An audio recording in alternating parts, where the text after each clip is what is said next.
Hi hello ನಮಸ್ಕಾರ ವಿದ್ಯಾರ್ಥಿಗಳೇ, ನಿಮಗೆಲ್ಲರಿಗೂ ಗ್ರೋ ಫ್ಯಾಕ್ಟ್ ಇನ್ ಕನ್ನಡ ಅನ್ನುವಂಥ ಚಾನಲ್ಗೆ ಸ್ವಾಗತ ಸುಸ್ವಾಗತ. ನೋಡಿ ವಿದ್ಯಾರ್ಥಿಗಳೇ, ನೀವೆಲ್ಲ ಈ ವಿಡಿಯೋ ಮೇಲೆ ಕ್ಲಿಕ್ ಮಾಡಿದ್ದೀರಾ ಅಂದರೆ ನಿಮಗೆ ಎಲ್ಲ ಗೊತ್ತಿರ್ಬೋದು. ಅಗ್ರಿಕಲ್ಚರ್ ಅಂದರೆ KCET ಇದು ಅಗ್ರಿಕಲ್ಚರ್ ಪ್ರಾಕ್ಟಿಕಲ್ ಎಕ್ಸಾಮ್ ಅಂತ ಇರುತ್ತೆ. ಆ ಪ್ರಾಕ್ಟಿಕಲ್ ಎಕ್ಸಾಮ್ ಏನಿರುತ್ತೆ ಅಲ್ಲ, ಅದಕ್ಕೆ ಯಾವ ರೀತಿಯಾಗಿ ನಾವು ಪ್ರಿಪ್ರೇಷನನ್ನು ನಡೆಸಬೇಕು ಹಾಗೂ ಅದರಲ್ಲಿ ಯಾವೆಲ್ಲ ಕ್ವಶನ್ಗಳನ್ನು ಕೇಳ್ತಾರೆ ಅನ್ನೋದ್ರ ಬಗ್ಗೆ ನಾನು ಒಂದು ಸಪ್ರೇಟಾಗಿ ವಿಡಿಯೋನ ಹಾಕ್ತಾ ಇದ್ದೀನಿ. ನೀವು ನೋಡ್ತಾ ಇರೋ ಹಾಗೆ ಇದು ಎಣ್ಣೆ ಕಾಳುಗಳ ಬಗ್ಗೆ ಇಲ್ಲಿ ವಿಡಿಯೋನ ಹಾಕಿದ್ದೀನಿ. ಅದೇ ರೀತಿಯಾಗಿ ನಾನು ಸಪ್ರೇಟಾಗಿ ಮಿಲ್ಲೆಟ್ ಸೀಡ್ಸ್ ಆಗಿರ್ಬೋದು, ಆಯಿಲ್ ಸೀಡ್ಸ್ ಆಗಿರ್ಬೋದು, ಏಕದಳ ಧಾನ್ಯಗಳು, ದ್ವಿದಳ ಧಾನ್ಯಗಳು ಹಾಗೂ ಅಗ್ರಿಕಲ್ಚರಲ್ ಇಕ್ವಿಪ್ಮೆಂಟ್ಸ್ಗಳಾಗಿರ್ಬೋದು, ಇದೇ ರೀತಿಯಾಗಿ ಸಪ್ರೇಟಾಗಿ ಪ್ರತಿಯೊಂದನ್ನು ಕ್ಲಿಯರ್ ಕಟ್ಟಾಗಿ ನಿಮಗೆ ತಿಳಿಸುವುದರ ಮೂಲಕ ಅದರ ಸೈಜ್ ಎಷ್ಟಿರುತ್ತೆ, ಅದರಲ್ಲಿ ಯಾವ ರೀತಿಯಾಗಿ ಕ್ವಶನ್ ಕೇಳ್ತಾರೆ, ಯಾವುದು ಬರುವಂಥ ಚಾನ್ಸಸ್ ಹೆಚ್ಚಿಗೆ ಇರುತ್ತೆ ಅನ್ನೋದ್ರ ಬಗ್ಗೆ ಎಲ್ಲ ಮಾಹಿತಿಯನ್ನು ನಿಮಗೆ ನೀಡ್ತೀನಿ. ಇನ್ನೊಂದು ಇಂಪಾರ್ಟೆಂಟ್ ವಿಷಯ ಏನಂದರೆ, ನಾನು ನಿಮ್ಮ ಜೊತೆಗೆ ಇದನ್ನು ಹಂಚ್ಕೊಳ್ಳೋದು ಏತಕ್ಕಪ್ಪ ಅಂದರೆ, ನಾನು ಕೂಡ ಈ ಎಕ್ಸಾಮ್ನಲ್ಲಿ ಪಾರ್ಟಿಸಿಪೇಟ್ ಮಾಡಿದ್ದೆ. ಅದಕ್ಕೋಸ್ಕರ ನಾನು ನನ್ನ ಅನುಭವವನ್ನು ನಿಮ್ಮ ಜೊತೆಗೆ ಹಂಚ್ಕೊಳ್ತೀನಿ ಹಾಗೂ ಯಾವ್ಯಾವ ರೀತಿಯಾಗಿ ಇದನ್ನು ಪ್ರಿಪ್ರೇಷನನ್ನು ಮಾಡಬೇಕು, ಯಾವ ತಪ್ಪು ಮಾಡಬಾರ್ದು ಅನ್ನೋದನ್ನು ಕೂಡ ನಿಮಗೆ ತಿಳಿಸ್ತಾ ಈ ವಿಡಿಯೋದಲ್ಲಿ ಹೇಳ್ತೀನಿ.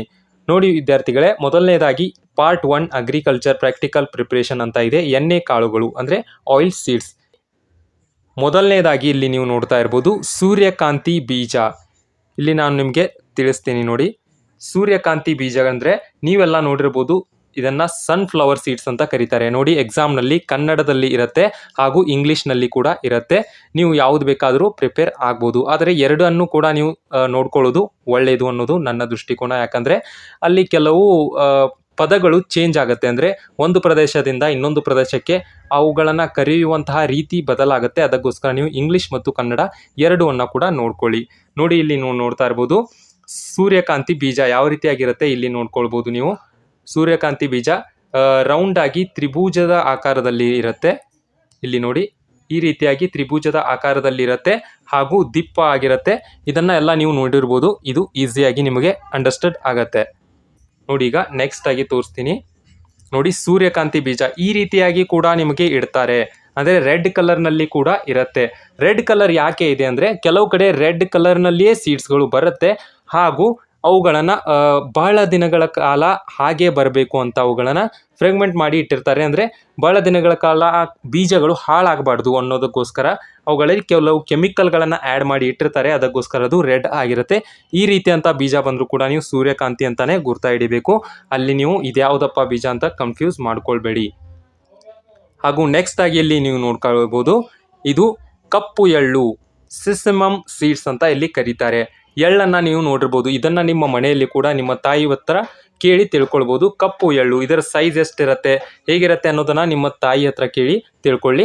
ಇದು ಕಪ್ಪು ಎಳ್ಳು ನೀವು ನೋಡಿದ ಹಾಗೆ ಈ ರೀತಿಯಾಗಿ ಕಪ್ಪದಾಗಿ ಓವೆಲ್ ಶೇಪ್ನಲ್ಲಿ ಇರುತ್ತೆ. ಬ್ಲ್ಯಾಕ್ ಕಲರ್ನಲ್ಲಿ ಇರುತ್ತೆ ಹಾಗೂ ವೈಟ್ನಲ್ಲಿ ಕೂಡ ಇದು ದೊರೆಯುತ್ತೆ.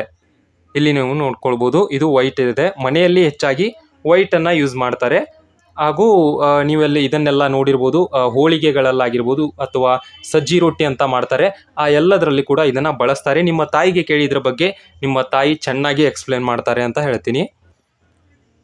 ಹಾಗೂ ಇದನ್ನು ನೋಡಿರ್ಬೋದು ಗುರೆಳ್ಳು, ಕಾರೆಳ್ಳು ಅಥವಾ ಹುಚ್ಚೆಳ್ಳು ಅಂತ ಕರೀತಾರೆ. ನೋಡಿ, ಇಲ್ಲಿ ಪ್ರದೇಶದಿಂದ ಪ್ರದೇಶಕ್ಕೆ ಅದರ ಹೆಸರು ಕೂಡ ಚೇಂಜ್ ಆಗುತ್ತೆ. ಅದಕ್ಕೋಸ್ಕರ ನಾನು ಹೇಳೋದೇನೆಂದರೆ, ಇಂಗ್ಲೀಷ್ನಲ್ಲಿ ಕೂಡ ಅದನ್ನು ನೀವು ನೆನಪಿಟ್ಕೊಳ್ಬೇಕು. ನೈಗರ್ ಸೀಡ್ಸ್ ಅಂತ ಕರೀತಾರೆ. ಇಲ್ಲಿ ನೀವು ನೋಡ್ತಾ ಇರ್ಬೋದು, ಇಲ್ಲಿ ನೋಡಿ ಬ್ಲ್ಯಾಕ್ ಕಲರ್ನಲ್ಲಿ ಇರುತ್ತೆ ಹಾಗೂ ಉದ್ದ ಇರುತ್ತೆ. ಇದರಲ್ಲಿ ಗುರೆಳ್ಳು ಅಂತ ಹಿಂಡಿಯನ್ನು ಮಾಡ್ತಾರೆ. ನೋಡಿ, ಉತ್ತರ ಕರ್ನಾಟಕದ ಜನರು ಇದರಿಂದ ಏನು ಮಾಡ್ತಾರೆ ಅಂದರೆ ಹಿಂಡಿಯನ್ನು ಮಾಡಿಕೊಂಡು ತಿಂತಾರೆ. ಇದನ್ನು ನೀವು ನೋಡಿರ್ಬೋದು. ನೀವು ಉತ್ತರ ಕರ್ನಾಟಕದವರಾಗಿದ್ದರೆ ಇದು ನಿಮಗೆ ಚೆನ್ನಾಗಿ ಗೊತ್ತಿರುತ್ತೆ. ಹಾಗೂ ಇದಕ್ಕೆ ನೈಗರ್ ಸೀಡ್ಸ್ ಅಂತ ಕರೀತಾರೆ. ಇದು ಉದ್ದುದ್ದಾಗಿ ಚೂಪಾಗಿರುತ್ತೆ.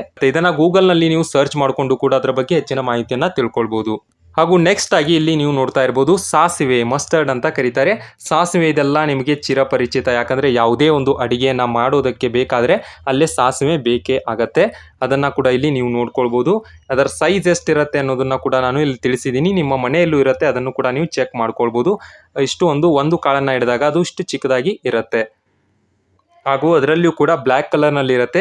ನೋಡಿ, ಇಲ್ಲಿ ಪ್ರೀವಿಯಸ್ ಆಗಿ ನೋಡಿದ್ರಲ್ಲ, ಈ ರೀತಿಯಾಗಿ ಬ್ರೌನಿಶ್ ಬ್ಲ್ಯಾಕ್ ಕಲರ್ನಲ್ಲಿ ಕೂಡ ಇರುತ್ತೆ ಹಾಗೂ ವೈಟ್ನಲ್ಲಿ ಕೂಡ ಇರುತ್ತೆ. ಇಲ್ಲಿ ನೀವು ನೋಡ್ಕೊಳ್ಬೋದು, ವೈಟ್ನಲ್ಲಿ ಕೂಡ ಬ್ರೌನ್ ಆಗಿ ಸ್ವಲ್ಪ ವೈಟ್ ಆಗಿ ಇರುತ್ತೆ. ಇದನ್ನು ಮನೆಯಲ್ಲಿ ಕೂಡ ನೋಡ್ಕೊಳ್ಳಿ, ಅಂದರೆ ನಿಮಗೆ ಕ್ಲಿಯರ್ ಆಗಿ ಐಡಿಯಾ ಬರುತ್ತೆ.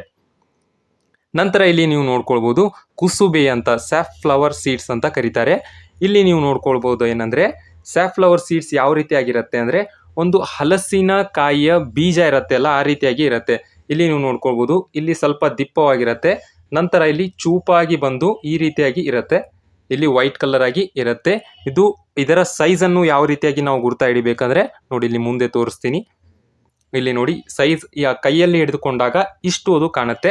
ಕುಸುಬೆ ಬೀಜ, ಸ್ಯಾಫ್ಲವರ್ ಸೀಡ್ಸ್ ಅಂತ ಕರಿತೀವಿ. ಇದನ್ನ ಎಣ್ಣೆ ಮಾಡೋದಕ್ಕೆ ಬಳಸ್ತಾರೆ, ಅಂದ್ರೆ ಕುಸುಬೆ ಎಣ್ಣೆ ಅಂತ ಮಾಡ್ತಾರೆ, ಅಲ್ಲಿ ಇದನ್ನ ಬಹಳಾಗಿ ಬಳಸ್ತಾರೆ. ಇಲ್ಲಿ ನೀವು ನೋಡ್ಕೊಳ್ಬೋದು ನೆಕ್ಸ್ಟ್ ಆಗಿ ಅಗಸೆ, ಲಿನ್ ಸೀಡ್ಸ್ ಅಂತ ಕರೀತಾರೆ, ಅಗಸೆ ಬೀಜ ಅಂತ ಕೂಡ ಕರೀತಾರೆ. ಇವು ಇಷ್ಟು ಬ್ರೌನ್ ನಲ್ಲಿ ಇರುತ್ತೆ. ಇವುಗಳ ಸೈಜ್ ನೋಡ್ಕೊಳ್ಬೋದು ನೀವು, ಇಷ್ಟಾಗಿರುತ್ತೆ. ಹಾಗೂ ಇದು ಬ್ರೌನ್ ಕಲರ್ ನಲ್ಲಿ ಓವೆಲ್ ಶೇಪ್ ನಲ್ಲಿ ಇರುತ್ತೆ, ಸ್ವಲ್ಪ ಶೈನಿ ಆಗಿರುತ್ತೆ. ಇಂಥವುಗಳನ್ನ ಕಂಪ್ಯೂಸ್ ಮಾಡೋದಕ್ಕೆ ಇಡ್ತಾರೆ. ಅದಕ್ಕೋಸ್ಕರ ನೀವು ಚೆನ್ನಾಗಿ ಇದನ್ನ ನೋಡ್ಕೊಳ್ಬೇಕು. ನೀವು ಗೂಗಲ್ನಲ್ಲಿ ಸರ್ಚ್ ಮಾಡಿಕೊಂಡು ಕೂಡ ನೋಡಿ, ಅಥವಾ ನಿಮ್ಮ ಹತ್ತಿರ ಎಲ್ಲಾದರೂ ಸಿಕ್ಕರೆ ಅವುಗಳನ್ನ ಕೂಡ ನೋಡ್ಕೊಳ್ಳಿ. ಯಾಕಂದ್ರೆ ಬಹಳ ಚಿಕ್ಕದಾಗಿರೋದ್ರಿಂದ ನಿಮಗೆ ಕಂಪ್ಯೂಸ್ ಆಗತ್ತೆ. ಯಾಕಂದ್ರೆ ಇದೇ ರೀತಿಯಾದಂಥ ಬೇರೆ ಬೇರೆ ಸೀಡ್ಸ್ಗಳು ಕೂಡ ಇರುತ್ತೆ. ನೋಡ್ಕೊಳ್ಳಿ ಇಲ್ಲಿ ಸೈಜ್ ಎಷ್ಟಿದೆ ಅನ್ನೋದ್ರ ಬಗ್ಗೆ ನಿಮಗೆ ಐಡಿಯಾ ಬರಲಿ ಅಂತ ಈ ಇಮೇಜನ್ನು ಕೂಡ ಹಾಕಿದ್ದೀನಿ. ನೋಡಿ, ಇಷ್ಟೇ ಸೈಜ್ ಇರುತ್ತೆ ಹಾಗೂ ಬಹಳ ಶೈನಿ ಆಗಿರುತ್ತೆ. ನೋಡ್ಬೋದು ನೀವು ಇಲ್ಲಿ ಶೈನ್ ಯಾವ ರೀತಿಯಾಗಿ ಬರ್ತಾ ಇದೆ ಅಂತ. ಚೆನ್ನಾಗಿ ನೋಡ್ಕೊಳ್ಳಿ. ಇದನ್ನ ಇಂಗ್ಲಿಷ್ನಲ್ಲಿ ಲಿನ್ ಸೀಡ್ಸ್ ಅಂತ ಕರೀತಾರೆ, ಕನ್ನಡದಲ್ಲಿ ಅಗಸೆ ಬೀಜ ಅಂತ ಹೇಳ್ಬೋದು. ನಂತರ ಇಲ್ಲಿ ನೀವು ನೋಡ್ಕೊಳ್ಬೋದು ಸೋಯಾ ಅವರೆ ಅಂತ, ಸೋಯಾ ಬೀನ್ಸ್ ಅಂತ ಕರೀತಾರೆ. ಸೋಯಾ ಬೀನ್ಸ್ ಅಂದ್ರೆ ಬೀನ್ಸ್ಗಳಲ್ಲಿ ಬಹಳ ಟೈಪ್ಸ್ ಇರುತ್ತೆ, ಅದರಲ್ಲಿ ಇದು ಸೋಯಾ. ಇದನ್ನ ಗೋಲ್ಡನ್ ಸೋಯಾ ಬೀನ್ಸ್ ಅಂತ ಕೂಡ ಕರೀತಾರೆ. ಇಲ್ಲಿ ನೀವು ನೋಡ್ಕೊಳ್ಬೋದು ರೌಂಡ್ ಆಗಿ ಓವಲ್ ಶೇಪ್ ನಲ್ಲಿ ಇರುತ್ತೆ, ಹಾಗೂ ಈ ಮಾರ್ಕ್ ಅನ್ನ ನೀವು ನೆನ್ಪಿಟ್ಕೊಳ್ಬೇಕು. ಬ್ಲ್ಯಾಕ್ ಕಲರ್ ಒಂದು ಮಾರ್ಕ್ ಇರುತ್ತೆ, ಇದು ಕೂಡ ನಿಮ್ಮ ಮನೆಯಲ್ಲಿ ದೊರೆಯುತ್ತೆ. ಇದನ್ನ ನಿಮ್ಮ ತಾಯಿಗೆ ಕೇಳಿಕೊಂಡು ಇದರ ಬಗ್ಗೆ ಮಾಹಿತಿಯನ್ನ ಪಡೆದುಕೊಳ್ಳಿ. ಸೋಯಾ ಅವರೆ ಅಥವಾ ಸೋಯಾ ಬೀನ್ ಅಂತ ಕರೀತಾರೆ. ಇದರ ಸೈಜ್ ನೀವು ನೋಡೋದಾದ್ರೆ ಇಲ್ಲಿ ನೀವು ನೋಡ್ಕೊಳ್ಬೋದು, ಇದರ ಸೈಜ್ ಎಷ್ಟಿರುತ್ತೆ ಅಂದ್ರೆ ನೋಡಿ 1 ಸೆಂಟಿಮೀಟರ್ ವರೆಗೂ ಕೂಡ ಇರುತ್ತೆ. ಇಷ್ಟು ದಿಪ್ಪದಾಗಿರುತ್ತೆ, ಅದಕ್ಕಿಂತ ಚಿಕ್ಕದಾಗೂ ಇರುತ್ತೆ, ಅದಕ್ಕಿಂತ ಚಿಕ್ಕದಾಗಿ ಅಂದ್ರೆ ರೀತಿಯಾಗಿ ಸೈಜ್ ಇರುತ್ತೆ. ಮೊದಲು ಚಿಕ್ಕದಾಗಿದ್ದು ಆಮೇಲೆ ಇಷ್ಟು ಮ್ಯಾಕ್ಸಿಮಮ್ ಸೈಜ್ ಅಂದ್ರೆ 1 ಸೆಂಟಿಮೀಟರ್ ಅಷ್ಟು ಇರುತ್ತೆ. ಇದು ಅವರೆ, ಸೋಯಾ ಅವರೆ ಅಂತ ಕೂಡ ಕರೀತಾರೆ. ಹಾಗೂ ಇದನ್ನ ಬೇಳೆಯನ್ನ ಕೂಡ ಮಾಡ್ತಾರೆ. ಸೋಯಾ ಇದನ್ನ 1ರಲ್ಲಿ 2 ಮಾಡಿದಾಗ ಇದು ಬೇಳೆ ಕೂಡ ಆಗತ್ತೆ. ಇದನ್ನ ನಿಮ್ಮ ಮನೆಯಲ್ಲಿ ಕೇಳ್ಕೊಳ್ಳಿ, ಇದರ ಬಗ್ಗೆ ಹೆಚ್ಚಿನ ಮಾಹಿತಿ ನಿಮಗೆ ದೊರೆಯುತ್ತೆ. ಹಾಗೂ ಇಲ್ಲಿ ನೀವು ನೋಡ್ಕೊಳ್ಬೋದು ನೆಕ್ಸ್ಟ್ ಆಗಿ ಇದು ಒಂಥರ ಹೊಸದಾಗಿ ನಿಮಗೆ ಕಾಣ್ತಾ ಇರ್ಬೋದು, ಕೆಲವರಿಗೆ ಗೊತ್ತಿರುತ್ತೆ, ಆದರೆ ಕೆಲವರಿಗೆ ಇದು ಹೊಸದಾಗಿ ಕಾಣ್ತಾ ಇರ್ಬೋದು. ಇದನ್ನ ಔಡಲ ಅಥವಾ ಹರಳೆ ಬೀಜ ಅಂತ ಕರೀತಾರೆ, ಇಂಗ್ಲಿಷ್ನಲ್ಲಿ ಕ್ಯಾಸ್ಟರ್ ಸೀಡ್ಸ್ ಅಂತ ಕರೀತಾರೆ.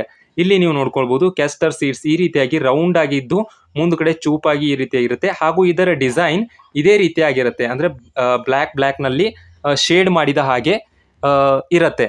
ಇದರದ್ದು ಪ್ಲಾಂಟ್ ಯಾವ ರೀತಿ ಇರುತ್ತೆ ಅನ್ನೋದು ಕೂಡ ತೋರಿಸ್ತೀನಿ. ಅದನ್ನ ನೋಡಿದಾಗ ನಿಮಗೆ ಕ್ಲಿಯರ್ ಒಂದು ಇಮೇಜ್ ಬಂದೇ ಬರುತ್ತೆ. ಇಲ್ಲಿ ನೋಡಿ, ಕೈಯಲ್ಲಿ ಹಿಡಿದುಕೊಂಡಾಗ ಔಡಲ ಬೀಜಗಳು ಯಾವ ರೀತಿ ಕಾಣುತ್ತೆ ಅಂತ. ಹಾಗೂ ಇದರ ಪ್ಲಾಂಟ್ ಇಲ್ಲಿ ನೋಡ್ಕೊಳ್ಬೋದು. ಈ ಪ್ಲಾಂಟ್ ಅನ್ನ ನೀವು ನೋಡಿರ್ಬೋದು, ನಿಮ್ಮ ಮನೆ ಹತ್ರ ಈ ರೀತಿಯಾದಂಥ ಪ್ಲಾಂಟ್ಗಳಿರುತ್ತೆ. ಅದನ್ನ ಔಡಲ ಅಥವಾ ಹರಳೆ ಬೀಜ ಅಂತ ಕರಿತೇವೆ. ಅದರದ್ದು ಪ್ಲಾಂಟ್ ಇದಾಗಿರುತ್ತೆ. ಹಾಗೂ ಇದು ನೆಕ್ಸ್ಟ್ ಆಗಿ ಹತ್ತಿ ಬೀಜ. ನಿಮಗೆಲ್ಲ ಗೊತ್ತಿರ್ಬೋದು ಹತ್ತಿ ಬೀಜ ಯಾವ ರೀತಿಯಾಗಿರುತ್ತೆ. ಇಲ್ಲಿ ನೋಡಿ, ಹತ್ತಿ ಬೀಜ, ಹತ್ತಿಯನ್ನ ನೀವು ನೋಡಿರ್ತೀರಾ. ನಮ್ಮ ದೇಶ ಹತ್ತಿಯಿಂದ ಸಮೃದ್ಧವಾದಂತಹ ದೇಶ, ನಿಮಗೆಲ್ಲ ಗೊತ್ತಿದೆ. ಹತ್ತಿ ಬೀಜ ಕಾಟನ್ ಸೀಡ್ಸ್ ಅಂತ ಕರೀತಾರೆ. ಈ ರೀತಿಯಾಗಿ ಬ್ಲ್ಯಾಕ್ ಆಗಿ ಚಿಕ್ಕದಾಗಿ ಇರುತ್ತೆ. ಹಾಗೂ ಇಲ್ಲಿ ನೋಡ್ಕೊಳ್ಬೋದು, ಇಲ್ಲಿ ನೀವು ನೋಡ್ಕೊಳ್ಳಿ ಇದರ ಸೈಜ್ ಎಷ್ಟಿರುತ್ತೆ ಅಂದ್ರೆ ಇದರ ಸೈಜನ್ನು ಕೂಡ ನೀವು ಇಲ್ಲಿ ತಿಳಿದುಕೊಳ್ಬೋದು. ಹಾಗೂ ಈ ರೀತಿಯಾಗಿ ಕಲರ್ ಕೂಡ ಇರುತ್ತೆ, ಯಾಕಂದ್ರೆ ಹತ್ತಿ ಬೀಜ ಬಹಳಷ್ಟು ದಿನಗಳವರೆಗೆ ಬರಬೇಕು ಅಂತ ಅದಕ್ಕೆ ಕೆಮಿಕಲ್ ಹಾಕಿ ಕೂಡ ಇಟ್ಟಿರ್ತಾರೆ. ಯಾಕಂದ್ರೆ ಬಹಳಷ್ಟು ದಿನ ಅದು ಬಾಳಿಕೆ ಬರಬೇಕು ಅಂತ, ಅದನ್ನು ಕೂಡ ಇಲ್ಲಿ ನೀವು ನೋಡ್ಕೊಳ್ಬೋದು. ಹಾಗೂ ಈ ಹತ್ತಿ ಬೀಜ ಅನ್ನುವಂಥದ್ದು ಬಹಳ ಇಂಪಾರ್ಟೆಂಟ್ ಆಗಿದೆ, ಯಾಕಂದ್ರೆ ಬಹಳಷ್ಟು ಸಾರಿ ಇದನ್ನ ಇಡುವಂತ ಸಾಧ್ಯತೆಗಳು ಇದೆ. ಹಾಗೂ ಇದರ ಪ್ರಾಕ್ಟೀಸ್ ಕ್ವಶನ್ಗಳನ್ನು ಕೂಡ ನಿಮಗೆ ನಾನು ಮಾಡಿಸ್ತೀನಿ. ಪ್ರೀವಿಯಸ್ ಇಯರ್ ಕ್ವಶನ್ ಪೇಪರ್ಗಳನ್ನು ಕೂಡ ನಾನು ವಿಡಿಯೋ ಮೂಲಕ ಹಾಕ್ತೀನಿ. ನೀವು ಯಾವುದೇ ಟೆನ್ಷನ್ ತೆಗೆದುಕೊಳ್ಬೇಡಿ. ಏನಿಲ್ಲ, ನಮ್ಮ ಚಾನಲ್ ಜೊತೆಗೆ ನೀವು ನಿರಂತರವಾಗಿ ಕಾಂಟ್ಯಾಕ್ಟ್ನಲ್ಲಿ ಇರಿ. ನಮ್ಮ ಚಾನಲ್ ಸಬ್ಸ್ಕ್ರೈಬ್ ಮಾಡಿಕೊಂಡು ನಿಮಗೆ ಈ ಮಾಹಿತಿ ಏನಾದರೂ ಇಷ್ಟವಾದಲ್ಲಿ ಲೈಕ್ ಮಾಡಿ. ನೋಡ್ಬೋದು ಇಲ್ಲಿ ಹತ್ತಿ ಬೀಜ ಕಾಟನ್ ಸೀಡ್ಸ್ ವಿತ್ ಲಿಂಟ್ ಅಂತ ಇದೆ. ವಿತ್ ಲಿಂಟ್ ಅಂದರೆ ನಾರು, ಅದರ ಜೊತೆಗೆ ಹತ್ತಿ ಬೀಜ ನಾರಿನ ಜೊತೆಗೆ. ಅಂದರೆ ಹತ್ತಿ ಬೀಜದ ಮೇಲಿನ ನಾರನ್ನು ತೆಗೆದಾಗ ಅದು ಬ್ಲ್ಯಾಕ್ ಕಲರ್ನಲ್ಲಿ, ಅಂದರೆ ಹಿಂದಿನ ಇಮೇಜ್ ನೋಡಿ ಈ ರೀತಿಯಾಗಿರುತ್ತೆ. ಮೊದಲನೇದಾಗಿ ಹತ್ತಿ ಇರುತ್ತೆ ನೋಡಿ, ಇಲ್ಲಿ ತೋರಿಸ್ತೀನಿ ನೋಡಿ. ಮೊದಲನೇದಾಗಿ ಈ ರೀತಿಯಾಗಿ ಹತ್ತಿ ಇರುತ್ತೆ. ನಂತರ ಹತ್ತಿಯನ್ನು ತೆಗೆದಾಗ ಈ ರೀತಿಯಾಗಿ ಕಾಣುತ್ತೆ. ನಂತರ ಇದನ್ನು ಕೂಡ ತೆಗೆದಾಗ ಈ ರೀತಿ ಬೀಜ ನಿಮಗೆ ಸಿಗತ್ತೆ. ಅದಕ್ಕೆ ಕೆಮಿಕಲನ್ನು ಹಾಕಿ ನೀವು ಸ್ಟೋರ್ ಮಾಡಿ ಇಟ್ಕೊಳ್ಬೋದು. ಇದು ಹತ್ತಿ ಬೀಜ ನಾರಿನ ಜೊತೆಗೆ ಅಂತ ಕೂಡ ಹೇಳ್ಬೋದು. ಕಾಟನ್ ಸೀಡ್ಸ್ ವಿತ್ ಲಿಂಟ್ ಅಂತ ಕೂಡ ನೀವು ಹೇಳ್ಬೋದು. ನೋಡಿ ಇಲ್ಲಿ ಇದರ ಸೈಜ್ ಯಾವ ರೀತಿ ಇರುತ್ತೆ ಅಂದರೆ ಇಲ್ಲಿ ನೀವು ನೋಡ್ಕೊಳ್ಬೋದು. ಒಂದು ಕೈಯಲ್ಲಿ ಹಿಡಿದಾಗ ಎಷ್ಟು ಸಿಗತ್ತೆ ಅನ್ನೋದ್ರ ಬಗ್ಗೆ ಈ ರೀತಿಯಾಗಿ ನೀವು ಸೈಜನ್ನು ಎಸ್ಟಿಮೇಟ್ ಮಾಡ್ಕೊಳ್ಬೋದು. ನೆಕ್ಸ್ಟ್ ಆಗಿ ಬರ್ತಕ್ಕಂಥದ್ದು ಹೊಗೆ ಸೊಪ್ಪು ಅಥವಾ ತಂಬಾಕು, ಟೊಬ್ಯಾಕೋ. ಇದನ್ನು ನಿಮಗೆ ಎಲ್ಲರಿಗೂ ಗೊತ್ತಿರ್ಬೋದು. ಇದು ನಮ್ಮ ದೇಹಕ್ಕೆ ತುಂಬ ಕೆಟ್ಟದಾಗಿ ಅಂತ ಹೇಳ್ತಾರೆ. ಹಾಗೂ ಇಲ್ಲಿ ನೀವು ನೋಡ್ಕೊಳ್ಬೋದು ಅದರ ಸ್ಟೆಮ್ ಆಗಿರುತ್ತೆ. ಆ ಟೊಬ್ಯಾಕೋ ಹೊಗೆ ಸೊಪ್ಪು ಏನಿರುತ್ತಲ್ಲ ಆ ಗಿಡದ ಒಂದು ಸ್ಟೆಮ್ ಆಗಿರುತ್ತೆ. ಹಾಗೂ ಆ ಸ್ಟೆಮ್ಗಳು ಬೇರೆ ಬೇರೆ ರೀತಿಯಾಗಿ ಕೂಡ ಇರುತ್ತೆ. ಒಣಗಿದ ನಂತರ ಸ್ಟೆಮ್ ಈ ರೀತಿಯಾಗಿ ಕಾಣುತ್ತೆ. ಇದನ್ನು ಚೆನ್ನಾಗಿ ನೋಡ್ಕೊಳ್ಳಿ. ಈ ಸ್ಟೆಮ್ಗಳನ್ನು ಕೂಡ ಇಡಬಹುದು. ಮೊದಲನೇದಾಗಿ ನಾನು ತೋರಿಸುವ ಹಾಗೆ ಈ ರೀತಿಯಾಗಿ ಸ್ಟೆಮ್ಗಳನ್ನು ಒಂದು ಪ್ಯಾಕೆಟ್ನಲ್ಲಿ ಹಾಕಿ ಅವರು ಇಡಬಹುದು. ಇದನ್ನು ಐಡೆಂಟಿಫೈ ಮಾಡಿ ಅಂತ. ನಂತರ ಇಲ್ಲಿ ನೆಕ್ಸ್ಟ್ ನೀವು ನೋಡ್ಕೊ ಇರ್ಬೋದು ಹೊಗೆ ಸೊಪ್ಪು ಅಥವಾ ತಂಬಾಕು. ಅದನ್ನು ಪುಡಿ ಪುಡಿಯಾಗಿ ಮಾಡಿದಾಗ ಇದನ್ನು ನೀವು ಅಂಗಡಿಗಳಲ್ಲಿ ಅಥವಾ ಎಲ್ಲಾದರೂ ಹೊರಗಡೆ ನೋಡಿರ್ಬೋದು. ಇದು ಆ ಎಲೆ ಏನಿರುತ್ತೆ ಅಲ್ಲಿ ಎಲೆ ಅಥವಾ ಸ್ಟೆಮ್ಮನ್ನು ಪುಡಿ ಪುಡಿಯಾಗಿ ಮಾಡಿ ನಂತರ ಇದನ್ನೇ ಅವರು ಟೊಬ್ಯಾಕೋ ಅಂತ ಬಳಸ್ತಾರೆ. ಇದನ್ನು ನೀವು ನೋಡಿರ್ಬೋದು. ಇದನ್ನು ಕೂಡ ನೀವು ಲಕ್ಷ್ಯದಲ್ಲಿ ಇಟ್ಕೊಳ್ಬೇಕು, ಜ್ಞಾಪಕದಲ್ಲಿ ಇಟ್ಕೊಳ್ಬೇಕು. ನಂತರ ನೆಕ್ಸ್ಟ್ ಬರ್ತಕ್ಕಂಥದ್ದು ಸೆಣಬಿನ ಬೀಜ, ಸನ್ ಹ್ಯಾಂಪ್ ಸೀಡ್ಸ್ ಅಂತ ಕರೀತಾರೆ. ಇದು ನೋಡಿ ನೀವು ನೋಡ್ತಾ ಇರ್ಬೋದು. ಇದು ಈ ರೀತಿಯಾಗಿ ಇರುತ್ತೆ. ಇಲ್ಲಿ ನೋಡಿ ಈ ರೀತಿಯಾಗಿ ಇರುತ್ತೆ. ಇದು ಬ್ಲ್ಯಾಕ್ ಕಲರ್ನಲ್ಲಿ ಇರುತ್ತೆ. ಬ್ಲ್ಯಾಕ್ ಕಲರ್ ಶೇಡ್ನಲ್ಲಿ ಕೂಡ ಇರುತ್ತೆ. ಶೈನ್ ಮಾಡ್ತಾ ಇರುತ್ತೆ. ಇದು ಬಹಳ ಚಿಕ್ಕದಾಗಿರುವಂತಹ ಒಂದು ಬೀಜಗಳು ಅಂತ ಹೇಳ್ಬೋದು. ಸೆಣಬಿನ ಬೀಜ, ಸನ್ ಹ್ಯಾಂಪ್ ಸೀಡ್ಸ್. ಇದು ಕೂಡ ಬಹಳ ಇಂಪಾರ್ಟೆಂಟ್ ಆಗಿದೆ. ಇದನ್ನು ಕೂಡ ಬಹಳ ಎಕ್ಸಾಮ್ನಲ್ಲಿ ಕೇಳಿದ್ದಾರೆ. ಅದಕ್ಕೆ ಇದನ್ನು ಕೂಡ ಚೆನ್ನಾಗಿ ಜ್ಞಾಪಕದಲ್ಲಿ ಇಟ್ಕೊಳ್ಳಿ. ಸನ್ ಹ್ಯಾಂಪ್ ಸೀಡ್ಸ್ ಅಥವಾ ಸೆಣಬಿನ ಬೀಜ. ಇದನ್ನು ಎಲ್ಲಿ ಯೂಸ್ ಮಾಡ್ತಾರೆ ಅನ್ನೋದ್ರ ಬಗ್ಗೆ ನಿಮ್ಮದು ಡೌಟ್ ಆಗಿದ್ರೆ ಇದನ್ನು ಗೊಬ್ಬರವಾಗಿ ಯೂಸ್ ಮಾಡ್ತಾರೆ. ಇಲ್ಲಿ ನೋಡಿ ನೆಕ್ಸ್ಟ್ ಇಮೇಜ್ನಲ್ಲಿ ತೋರಿಸ್ತೀನಿ. ನೋಡಿ ಇದರ ಸೈಜ್ ಈ ರೀತಿಯಾಗಿರುತ್ತೆ. ಒಂದು ಕೈನಲ್ಲಿ ಹಿಡಿದಾಗ ಈ ರೀತಿಯಾಗಿ ಇರುತ್ತೆ. ಹಾಗೂ ಈ ರೀತಿಯಾಗಿ ಅದರ ಮೇಲೆ ಕವರ್ ಇರುತ್ತೆ. ಆ ನಂತರ ತೆಗೆದಾಗ ಅಲ್ಲಿ ಸೀಡ್ಸ್ ಈ ರೀತಿಯಾಗಿ ನಿಮಗೆ ದೊರೆಯುತ್ತೆ. ನೋಡಿ ಇಲ್ಲಿ ಸನ್ ಹ್ಯಾಂಪ್ ಸೀಡ್ಸ್. ಅದನ್ನು ಎಲ್ಲಿ ಬಳಸ್ತಾರೆ ಹೇಳ್ತೀನಿ ಅಂದಿದ್ದೆ.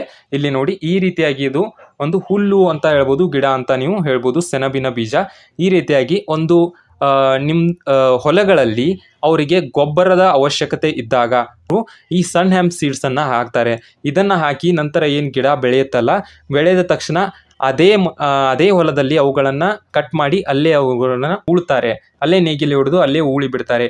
ಯಾಕಂದರೆ ಇದು ಗೊಬ್ಬರ ಅಂತ ಹೇಳ್ಬೋದು. ಈ ಗಿಡಗಳು ಗೊಬ್ಬರವಾಗಿ ಕೆಲಸ ಮಾಡುತ್ತೆ. ಈ ಗಿಡಗಳನ್ನು ಬೆಳೆಸೋದು ಹಾಗೂ ಅಲ್ಲೇ ಅವುಗಳನ್ನು ನಾಶ ಮಾಡಿಬಿಡೋದು.